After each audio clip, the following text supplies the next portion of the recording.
What is up, my friends? Simon here, back with another episode of the show.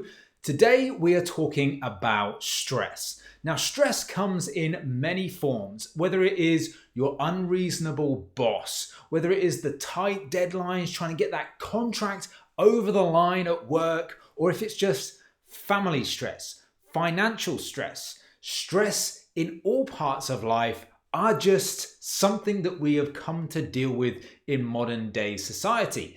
And probably, I haven't got any research to back up what I'm about to say, I would imagine that our stress levels are on the increase. There's ever more kind of pressure on us to do various different things, various different pressures to do things even more quickly than ever before. So, no doubt, at some point in your life or in the future, you will experience some form of stress. Now, when it comes to stress and health and fitness, actually stress is part of a healthy way of living. It might sound weird. It might sound confusing to say, well, actually this stress sort of thing should be a bad thing that I'm trying to avoid.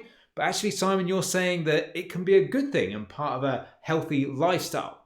Now, let me explain what I mean, because it's not quite as simple as you may first have considered.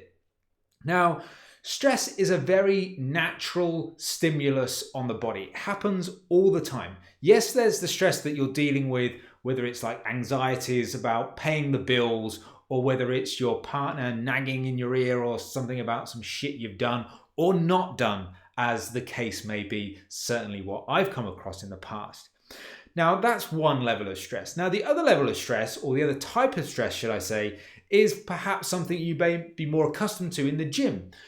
Lifting weights, running, rowing, doing CrossFit, whatever your bag is when it comes to fitness, that is a stress. You are placing a stress on that body.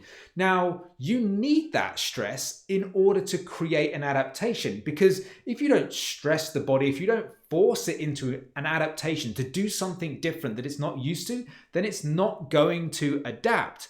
So in that sense of the word, that level of stress, that level of forced adaptation you're creating is necessary in order for you to get stronger, if you want to build muscle, if you want to get fitter. A level of stress is gonna be essential to help you making progress. It's not all about the stress, the doom and gloom clouds that walk or shadow over you all the time.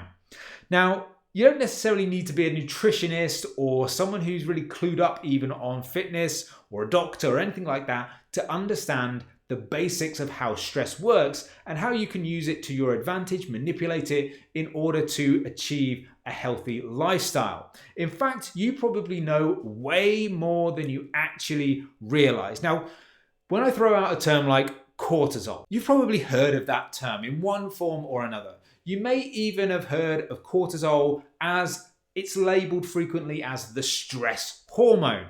Now, you may have heard as well that rising cortisol levels are bad. You may even have heard some pseudoscience bullshit that rising cortisol levels mean that you can't lose body fat. Now, we've covered that one on a previous episode of the show. It is not true. That is not the case. If you want, you can hop over back to that episode of the show and I take you through basically what's happening when it comes to cortisol and fat loss. And we can actually probably dive into that in a second as well.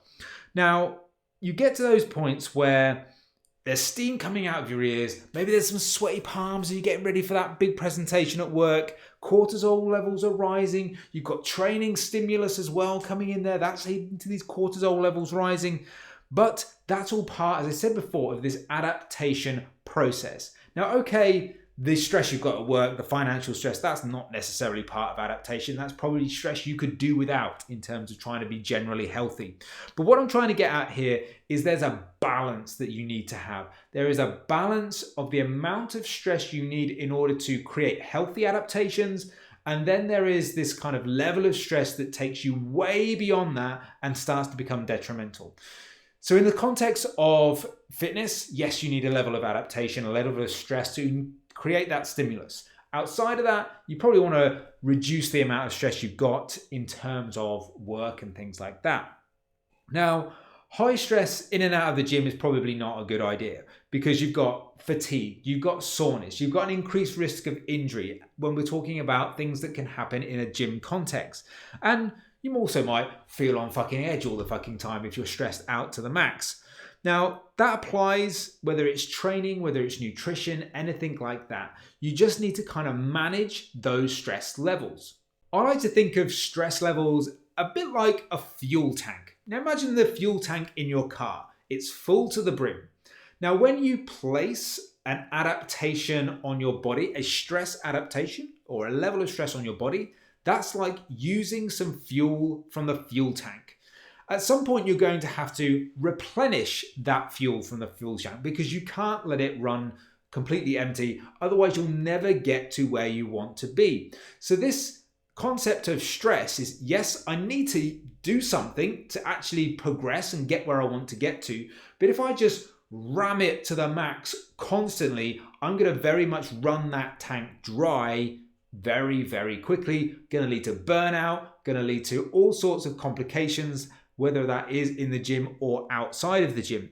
So you can't push yourself right to the far end of the extremes all the fucking time. It's just not really going to work. So the right strategy is to kind of push when necessary, but also pull back when necessary. And that is going to lead to recovery, de-stressing, and things like that. Now, allostatic load, there's a posh phrase for you there, isn't there? This is like the sum of all life stresses. That's like your stress load on your body. And that's what we're trying to manage with this kind of fuel tank concept. Because there's never just one type of stress. No one lives in this perfect world where you just go to the gym, you do a little bit of a workout, and that's the only stress you're placing on your body at any given moment. You have got work, family, career, all these sorts of things are going on all at the same time, and you've got to manage this load. So you need to consider this allostatic load at various different points. Now you might say, well, how do I fucking measure that? Well, you don't really need to. What you've got to kind of look at is, okay, well, am I progressing at the gym? If we're just talking about it in a gym context, in terms of your fitness progression, obviously the other stresses of life, I'm not necessarily the guy to talk to about that, but let's just look at it in a fitness context. If you're not progressing in the gym, let's say with your lifts or anything like that, then you can start to look at, okay, well, how much things am I doing that are taxing my body on a daily basis? And how do I kind of reduce some of these sorts of things? Can I improve my recovery either by just general rest and doing fuck all, or by managing my nutrition, or both? Or can I manage some of the stresses outside of the gym so that I can have these periods where I'm just recuperating, I'm recovering, and I'm kind of getting that gas tank back up to full? Now, as well, you kind of can't look at, everything is not this case of sets and reps. It's not a case of, right, okay, I squatted for 100 kilos, 4 sets, 8 reps last week, so I have to do the same this week. Now, in an ideal world, you will do that and you will progress. That would be your progressive overload. But again, you are a human being with individual circumstances. What's written on paper and what is a great concept in theory sometimes doesn't pan out that way in reality. And you have to recognize what's going on within your own life and within your own body and how you physically feel to see if a form of progressive overload is an expectation you should put on yourself right now. If in case you did your 100 kilos of squats, 4 sets, 8 reps last week, but you've been maxed out with stress at work, you haven't had much sleep, your nutrition's been shit as a result of that, when you go back into that workout the next time, is it realistic to say, well, I'm just going to do 100 kilos times 4 reps times 8, 4 sets times 8 reps, and that's the only marker of progress? Again, holistically, looking at your entire life over the course of that week between those workouts, you might want to say, well, actually, for me right now, progress is maybe not to do that much. Progress is maybe still to go to the gym, but do something light, because I'm managing that load, that stress load I'm placing on my body. I want to manage that and manage that successfully. So that's what I'd be thinking about if I was you. Start to think about your journey, your fitness journey, if you want to call it that, as your own individual thing, not necessarily you're just looking at these workouts on paper and ignoring everything else about your lifestyle. If you want to make progress in the gym, you want to make progress in terms of changing your body, changing your physique, you have to look at not just what you do in the gym, but your lifestyle and how that supports what you want to do.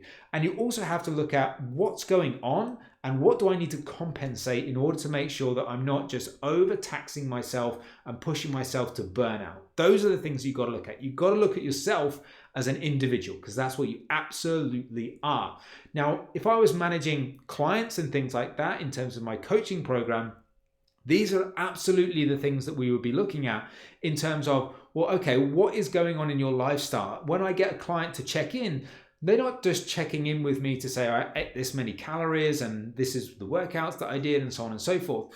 We go through a process of looking at lifestyle factors. So there are scores and ratings that each person would give that relate to their stress levels, their hunger, their energy levels, their mood, their sleep, all of these different sorts of things. Is I'm pooling together that data, that information, so that I can see trends and patterns in that person's lifestyle that say, right, okay, if this person has been stressed out for 3 weeks on the trot, is not getting much sleep, now I can kind of figure out what do I need to do with their program in order to try and compensate some of that, in order to help them feel like they're making progress. So that's why it's really important to think of yourself as an individual and not just really kind of just copy what everybody else is doing or follow something on a sheet of paper just because it fucking said so in Muscle and Fitness magazine. You are an individual with your own needs, your own wants, your own desires, and your own fucking stresses.